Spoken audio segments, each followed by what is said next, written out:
Hi everyone, welcome back to another tutorial from Apps Tech Academy.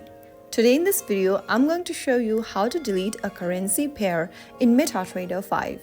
First of all, launch open MetaTrader 5 application on your device. Make sure that you're logged into your MetaTrader 5 account. After you're inside the home page or the Codes tab, go ahead and select a currency pair you want to get rid of.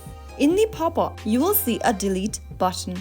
Tap on it to delete the currency pair from the Codes tab. The pair will disappear from your market watch list. You can always add it back later by tapping on the search symbol box, type in the name of the currency pair, or you can also choose from the Forex, metals, indexes, or other tabs and select the currency pair back again. After choosing it, you can then add the currency pair back again in your Codes tab.